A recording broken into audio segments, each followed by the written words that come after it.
Chapter 12 A Midsummer's Night Dream Part 2 Learning Objectives 1. The idea that things are not necessarily what they seem to be.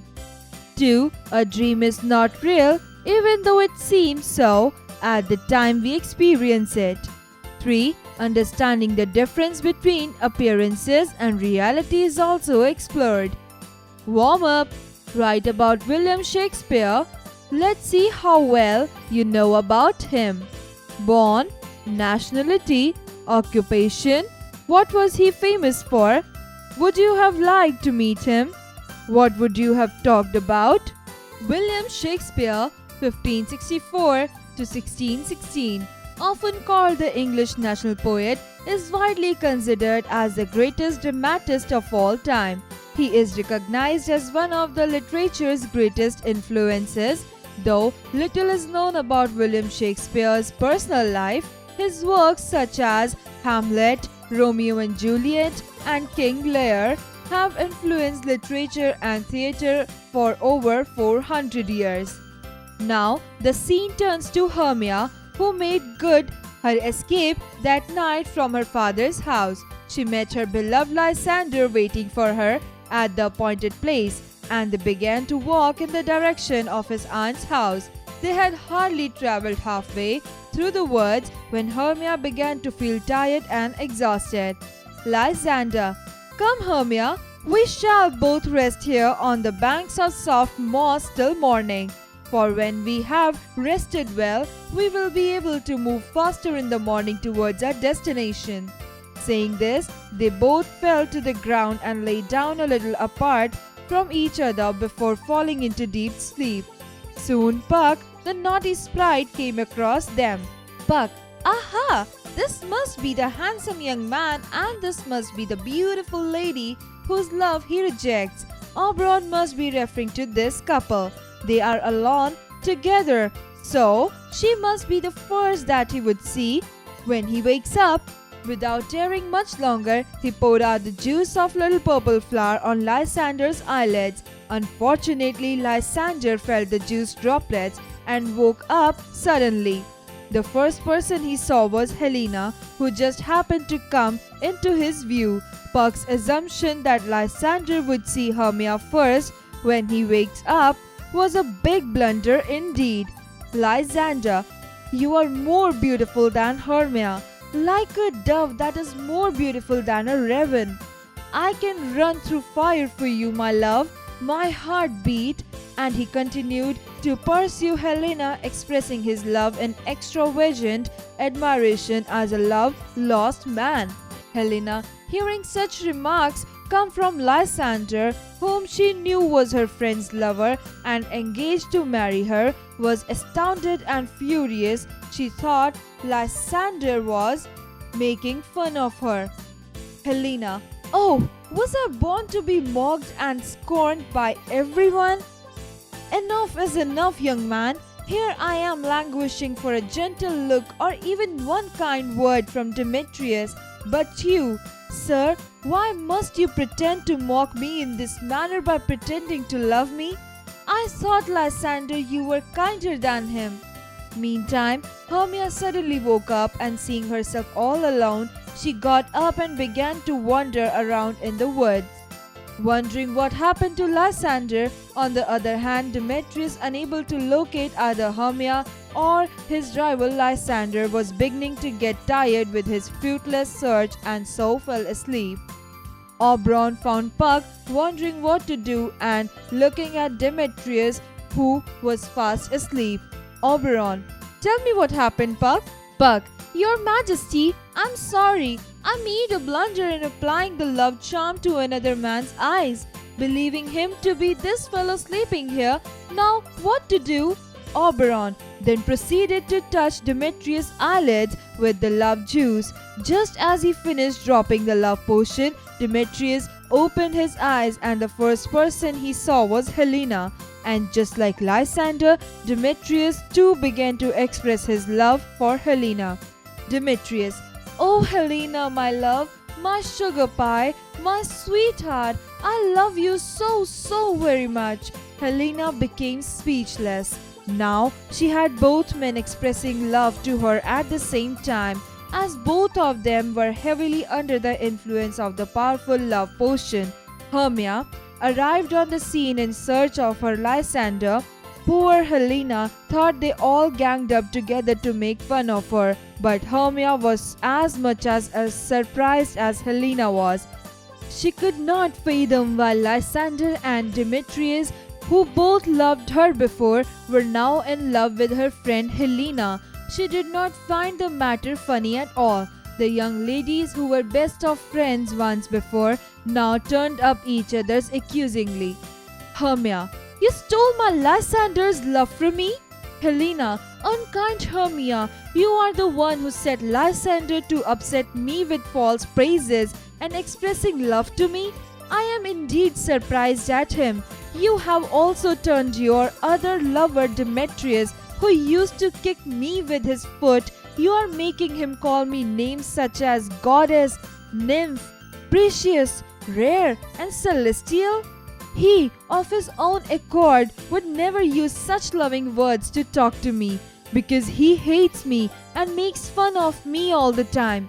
You are unkind, Hermia, to join with these men and poke fun and scorn me to shame. Have you forgotten the good friendship we enjoyed during our school days?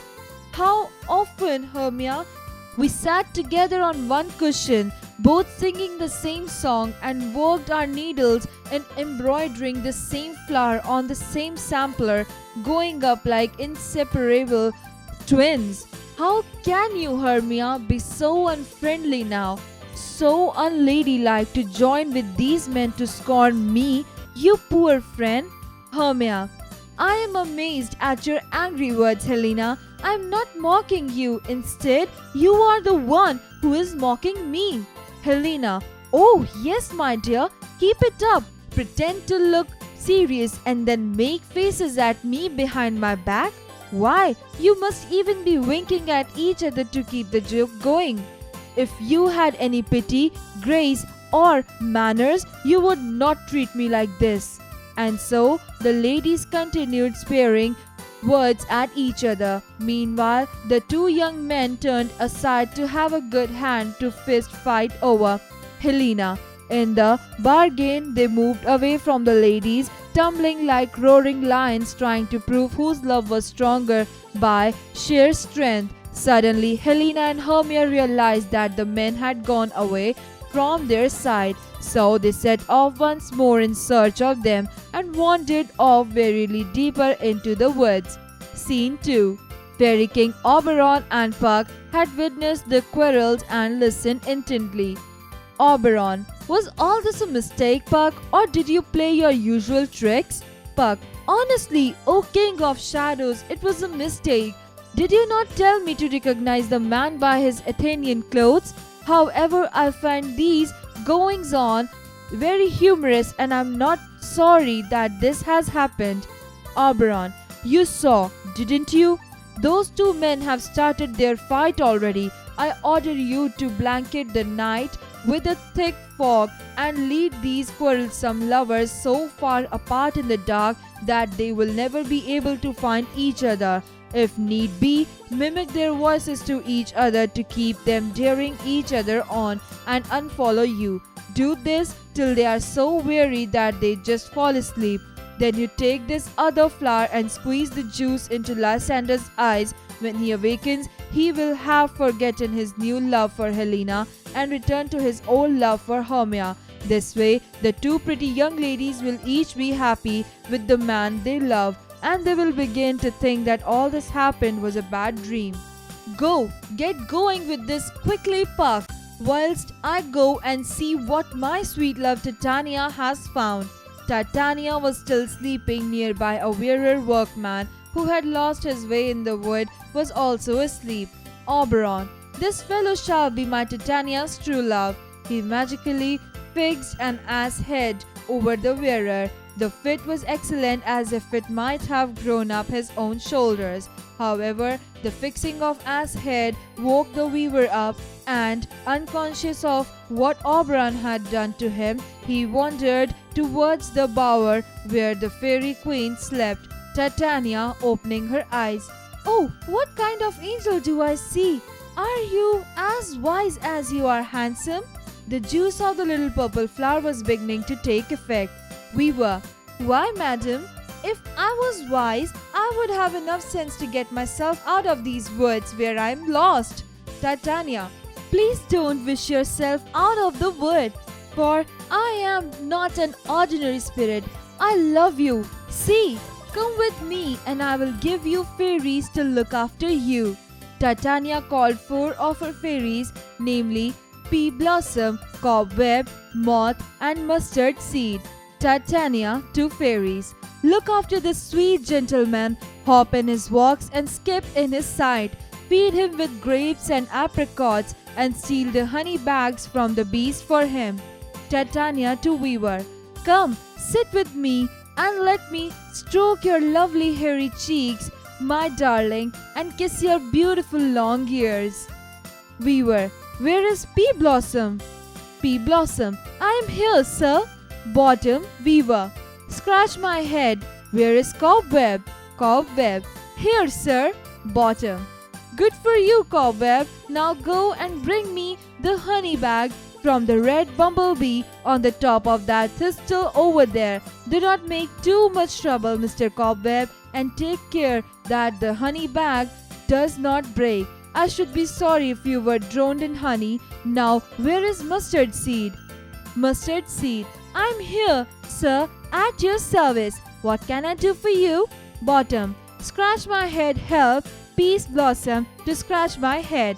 I must go to a barber for a shave, Mr. Mustard Seed, for I think I am astonishingly hairy about the face. Queen. My love, my sweet love, what would you like to eat? I have a brave fairy who can find a squirrel's hoard and fetch you some new nuts. Bottom. I would prefer to have a handful of peas. He now began to have an ass appetite with his ass head. But please let none of your people disturb me, for now I would like to sleep. Queen. Sleep then. I will wrap my arms around you. Oh, how I do love you. How I adore you. When Oberon, the fairy king, saw the weaver sleeping in the arms of the queen, he came to her and scolded her with having lavished her love upon an ass. She could not deny it, as the weaver was lying there asleep in her arms, with his ass head crowned with flowers by her. Then Oberon continued to tease his fairy queen for more time. Suddenly, in the midst of his teasing, he asked her to give him the changeling boy, and she did so. Without further 21. Once getting what he wanted, Oberon then took pity on the disgraceful situation and poured some of the juice of the other flower onto Titania's eyelid, and the fairy queen immediately recovered her senses. She was thunderstruck at the sight of Bottom. Titania. I loathe the sight of the strange monster. Oberon then ordered Puck to remove the ass head from Bottom and leave him to finish his nap with own fool's head upon his shoulders. Oberon and Titania became good friends once again. Oberon then narrated the story of the young lovers in the woods, their midnight quarrels, and she agreed to go with him to see the end of their adventures. The fairy king and queen soon found the 4 Athenians asleep on the grass, quite so close to each other. Puck tried to make up for his mistake and worked hard to wake up for his mistake and worked hard to bring them all to the same place without anyone realizing that the others were there. He then carefully removed the charm from Lysander's eyes with the juice of fairy king had given them. Hermia woke up first. She turned and saw her lost Lysander asleep so near her and kept looking at him, wondering at his strange unfaithfulness. Lysander, upon opening his eyes, saw his dear Hermia and came to his senses, and the memory of all his love for Hermia flooded back. They began talking to each other at once, wondering if these things had really happened or whether they were both dreaming the same bewildering dream. By now, Demetrius and Helena too woke up. The sleep had calmed Helena's anger and she listened to Demetrius with delight. Demetrius, do you know how much I love you, Helena? Helena to Hermia, please forgive me for all the unkind words I said to you. Hermia, you too, Helena, need to forgive me for misunderstanding you and saying horrid things to you. Please forgive me. By this time, Hermia's father Hugus arrived there in search of his runaway daughter. Demetrius to Hugus, Sir, I no longer neither love your daughter nor desire to marry her. Please do not oppose her marriage to Lysander, whom she loves. I love my Helena and desire to marry her only. They all mutually agreed to be married on the fourth day, that fateful day that Hermia was condemned to death. Instead, it would be a day of rejoicing and merriment at a joint wedding celebration of the two friends, Hermia and Helena, to their true loves. Oberon and Titania, the fairy king and queen, who were the invisible spectators of this happy ending, were thoroughly pleased with the part they played in bringing about this happy occasion, that the two decided to join in the celebrations of the wedding and declare that day to be a day of sports and games throughout their fairy kingdom. And now, your reader, if you do not believe in fairies and elves and the pranks they play, just imagine you were asleep and dreaming that all these adventures were just a beautiful movie you saw in Midsummer Night's Dream. Find meaning. Beloved, dearly loved. Destination, journey's end. Extravagant, over generous. Astounded, astonished. Appointed, said of a time or place. Assumption, guess. Admiration, respect. Furious, angry. Exercises, creative expression. Tell your story. Imagine yourself as William Shakespeare and the year is 1576. How would you give a twist to this drama? Cross-curricular connect. Learning by doing. Do some research into Elizabeth theatre design. Then discuss how you would stage each scene of A Midsummer Night's Dream. You might also want to view the 1999 film version of the play or a live theatre production and evaluate their scene production. Do you agree with the choices made? Exercise time. Answer the following questions. 1. What effect did Puck's blunder have on both the couples? Answer. Puck mistakes the Athenian and puts the flower juice on the eyes of the sleeping Lysander. When he is woken by Helena, he immediately falls in love with her and rejects Hermia. When Demetrius rests, Oberon puts magic juice on his eyes, which makes him fall in love with Helena as well. 2. Why did Hermia and Helena quarrel? Answer. Hermia begins to suspect that Helena has somehow acted to steal Lysander's love from her, and she summarizes that because she is short and Helena is tall, Helena must have used her height to lure Lysander. She grows furious with Helena and threatens to scratch out her eyes. 3. Name the 4 fairies of Queen Titania. Answer. Pea blossom, cobweb, moth and mustard seed. Number 4. What prank was played on Titania by King Oberon? Answer. Oberon has Puck spray love juice on Titania. The first thing she sees was him and she falls madly in love with him. 5. Why did Helena upset when Demetrius said he loved her? Answer. Helena was upset since she already knew that Demetrius was into love with her and has always been insulting her. After observing the sudden change in his behavior, made her feel like Demetrius was making fun of her. 6. Of what did Helena accuse Hermia? Answer. She accuses Hermia of participating with Lysander and Demetrius to play a cruel joke on her. She believes the two men are pretending to be in love with her. She thinks that Hermia is going along with the act. Find their meaning. 1. Exhausted, tired. 2. Raven, to seek plunder or prey. 3. Blunder, stupid, mistake. 4. Languish, to be or become feeble, weak or enervated. 5. Fruitless, not successful. Tick the right options. 1. Who made good escape that night from her father's house? 1. Helena. 2. Lysander. 3. Hermia. Answer: Hermia. 2. What did Puck pour out on Lysander's eyelids? 1. Water. 2. Juice of the purple flower. 3. Medicine. Answer: 2. Juice of the purple flower. 3. As per the mutual understanding, who married to whom at last? 1. Hermia to Lysander. 2. Helena to Demetrius. 3. Both of these. Answer: 3. Both of these. 4. Who were the invisible spectators of this happy ending? 1. Oberon the fairy king. 2. Titania the fairy queen. 3. Both of them. Answer: 3. Both of them. Match the following. Column A, column B. 1. Helena. Oh, was I born to be mocked or scorned by everyone? Puck.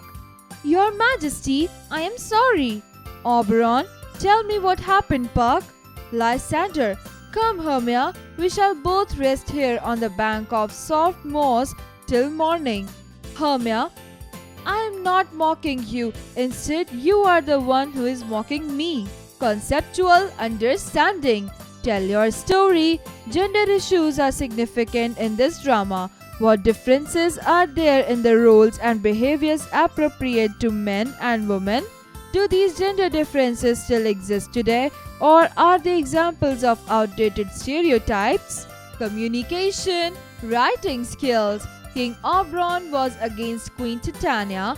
Try and change this ending where Queen Titania wins. She does not have to give the changeling boy as a page to the king. You can use the powers of fairies and elves, magic, powder, etc.